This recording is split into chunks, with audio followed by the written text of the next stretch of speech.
Alright, so it's another week of comic book reviews. As you guys can see, a lot of great stuff to go over. We got DCKO, the conclusion. We also have the conclusion to Beneath the Trees Where Nobody Sees. We have some great stuff from the Absolute Universe with Absolute Superman and, of course, Absolute Flash. And we have some DC Vertigo stuff with Nice House by the Sea. We have a great new starts to arcs with Batman and Batgirl as well. So let's just get into it. Let's start off with DCKO, alright? So I think that they landed the plane for sure. What a fun issue, what a fun way to conclude this DC event. So we thought that Superman was out of the tournament, but he gets an assist from, what's his name? Time Trapper?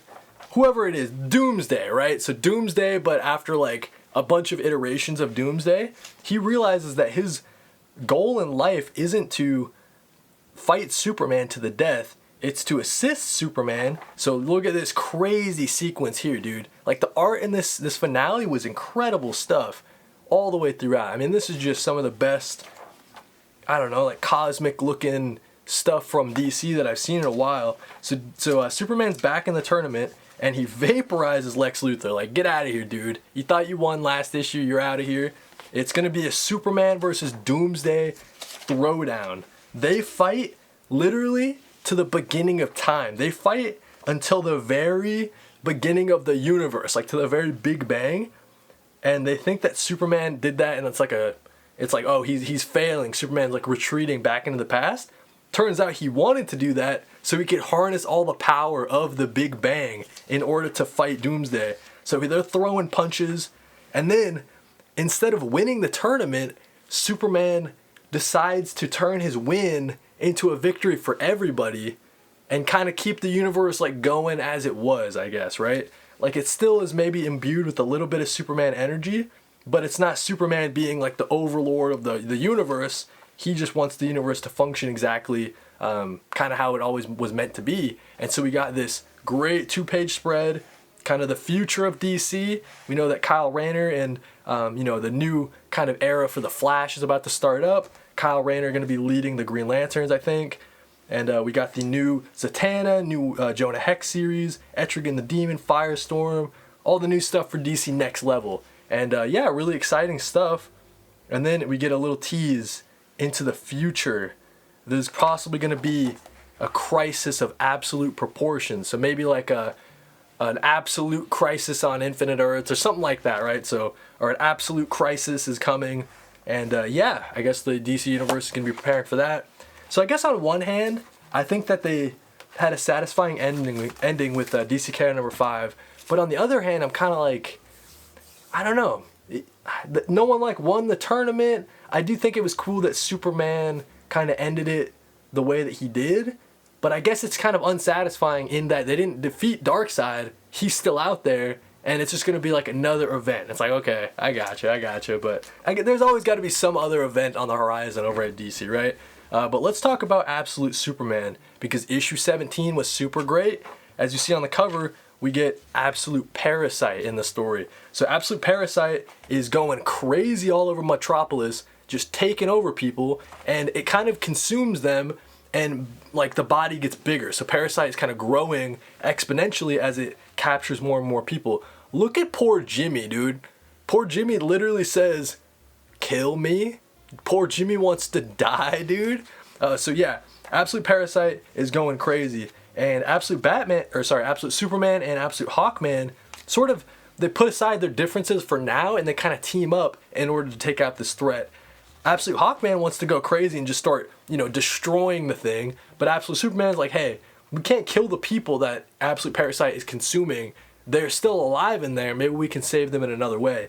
At the same time, Ra's al Ghul has been broken out of prison by his daughter. So even though he's been sort of reformed and he's like, hey, leave me in prison. Like, I'm actually a bad guy. Just leave me in here. Talia's like, hey, you got to go back in the Lazarus pit, bro. Like, you're Ra's al Ghul. You got to get over this. And so it kind of stinks that Ra's al Ghul is backsliding a little bit, but he's Ra's al Ghul. He's the villain, right? So maybe that's to be expected.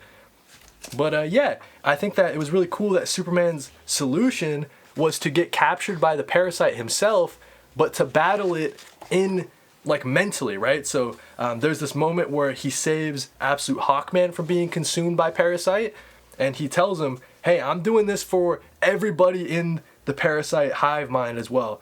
What is it? 2,779,000 people. So he's doing this, he's saving everybody all at once by giving them the hope and making them not afraid and saying like, yo, I'm here for you, let's get out of this.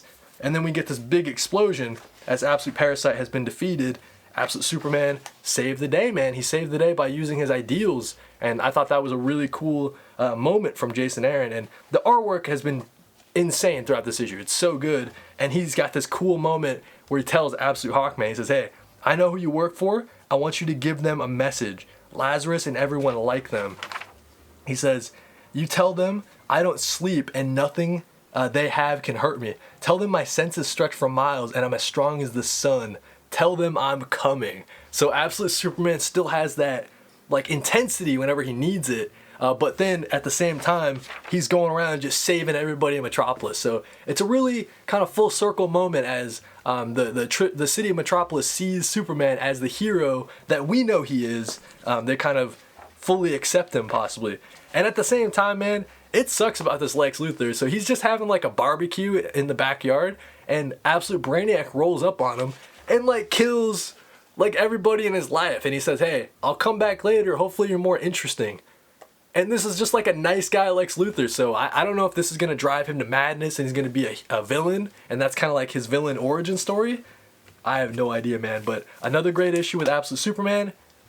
A hidden gem out of the Absolute Universe, man. I feel like people always talk about Absolute Wonder Woman. They talk about Absolute Batman, of course. But Absolute Superman is so solid, man. Talk about Batman number 7.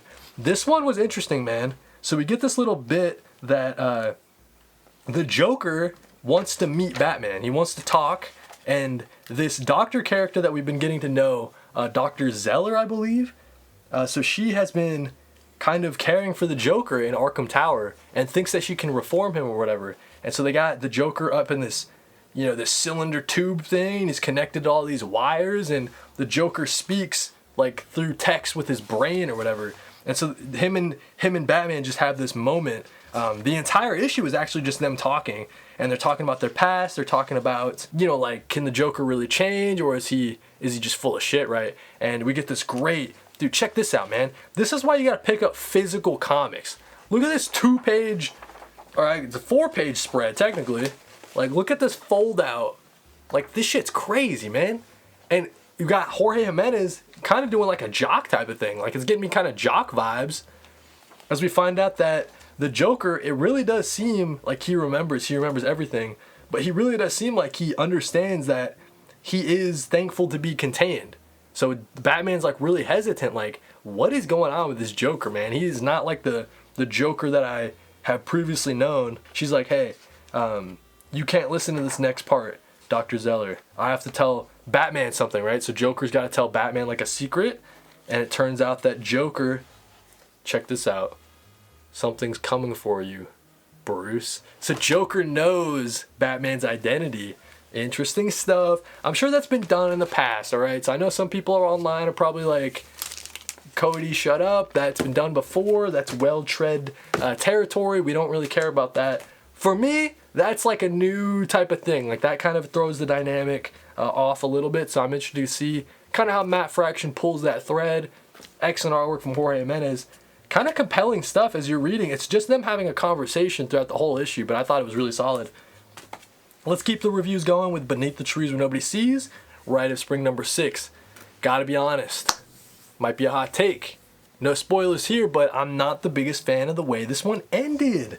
I guess the whole point of it was that, you know, maybe she wasn't gonna face ramifications, but man, I was like, she is like a really terrible person, bro. And you just see the damage that she's done to everybody in this small town. She lights the whole thing on fire, bro, and she just gets out of Dodge. And it seems like she's still going to be out there. Her presence is still out there. She's still on the run as we get at the end. So I'm like, dang, okay, so I don't know if I like the way this one wrapped up. If I'm not good, I don't know. Patrick Horvath, very surprising. I guess it couldn't have ended any other way, I guess. You know what I mean? Like, as much as I wanted maybe a different ending, that's just the way it always had to end. Samantha is just really resourceful, and she's always going to get out of it, I guess. So, anyways, interesting stuff there. let's keep it going by talking about Batgirl number 17. Listen, Batgirl now has the power to control blood. Alright, so if I'm the one to break this to you, yeah, she has the power. They kind of throw it as like a curse in this series, right? Like she woke up one day. It's kind of related to her lineage, like her heritage in the past or whatever, the blood gang or whatever. So yeah, she's been cursed. She now has the power to control blood. So she's got to get her brother and this character we met in the previous arc to kind of help her out. She's supposed to go on a sort of like a dinner celebration with the rest of the Bat family, but she's got to take care of this blood thing first, right? So yeah, they're going on a mission. They're going to invade this. There's this corporation that is related to the blood syndicate as well. So Wu Corp Tower. So it's kind of just them going in. But I would say, dude, the artwork in this, it's right back up to where I expect it to be from Miyazawa. Excellent stuff. As you guys are seeing, it's kind of Cassandra Cain learning to get a hang of these blood powers, I guess, right? And yeah, it's pretty, it makes the fighting sequences kind of more interesting as we get stuff like this. Like I always love, I think they call this a DeLuca effect. Always love that. Just really cool stuff, man, as we get a really action-packed issue from Tate Bromble and Miyazawa.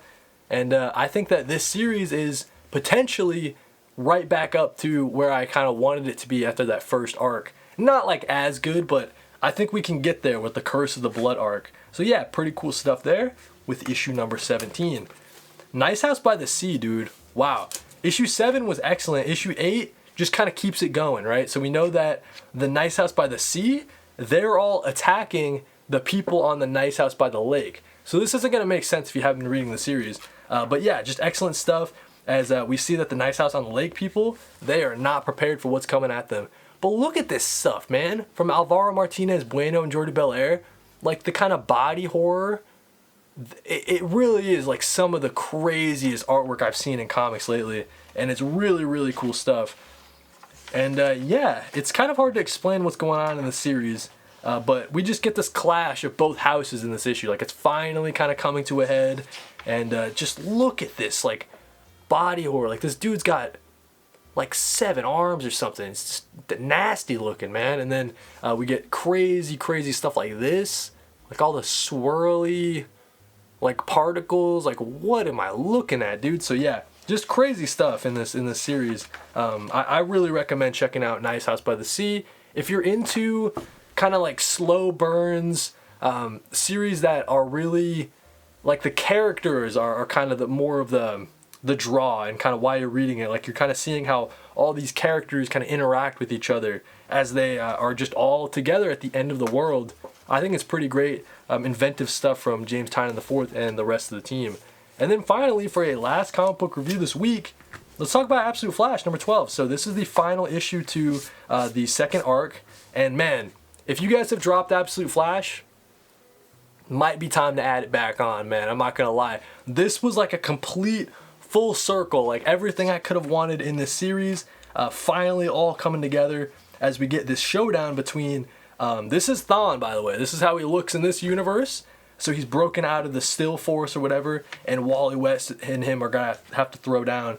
At the same time, we get Gorilla Grodd just trying to find his dad or whatever. So they finally get reconnected as Gorilla Grodd finds him deep in the labs of this, whatever, like military bunker.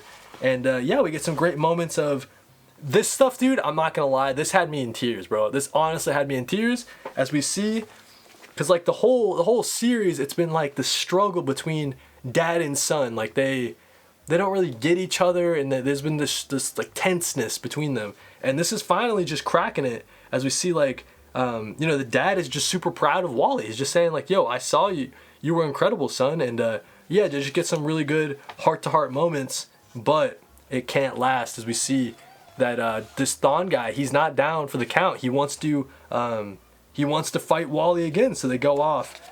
And yeah, we just get some great like Flash, speedy, kind of running through sequences. And like the electric effects are really cool from Nick Robles and the rest of the art team.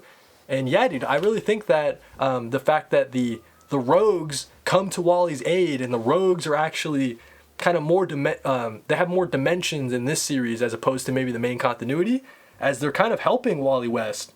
They're kind of you know, like villains in a sense, but they're kind of like anti-heroes, right? And then we get this moment where Wally's dad is the one to throw Thawne back into the Still Force, and then we get like, dang, Wally's alone again, bro. He's alone again, and right now he doesn't even have Gorilla Grodd, man. He just goes on the run, running even away from the rogues, and he actually goes back to that shelter that he went back to, or that he kind of visited in a couple issues ago. And so that was a really cool moment, seeing that, like, even though Wally thought he was alone, he's still gonna have this community, and potentially, like, he's at the Dibney mission, and he's gonna be meeting, what's Wally West's wife name? Let me know in the chat. And we see this moment here, dude, as Gorilla Grodd, the dad goes, all men pay. So I hope that this dad doesn't bring Gorilla Grodd down the dark path, man. Because we know that this Gorilla Grodd, the dad, was experimented on by humans, right? So he's got some hard feelings against humans, I guess you could say, right? So it's gonna turn into, like, I don't know, like Planet of the Apes up in here, man. So yeah, pretty interesting stuff. As we see that little tidbit on Gorilla Grodd, we'll have to see how it expands. But listen, man, Jeff Lemire, he's really surprising me with the Absolute Flash series. The draws are still there. Like I was into the Wally West character. I'm into this Gorilla Grodd kind of relationship that they have. But even more so, I'm into kind of where we can go from here. So I really think that the first 12 issues, they finally got me. Like I'm in for sure now. And I think that it's a underrated series out of the Absolute Universe for sure. But that's what we have for comic book reviews. Hopefully you guys enjoyed a lot of great stuff, man. And let me know which one was your favorite down in the comments. And of course, like if you like, sub if you love. And if you really like it, you can hype it. I always appreciate it. Another great week for comic books. For those that don't know, New Comic Book Weekly is something that I do every single Monday at 4 p.m. Eastern. We go over the pull list, we go over the comic book reviews, and then we do a big topic that I don't even know what we do. Like, I don't even know what the big topic is before we start recording. I decide on it like an hour before. But yeah, so join me every single Monday at 4 p.m. for New Comic Weekly. And yeah, thank you guys for watching, and read more comics.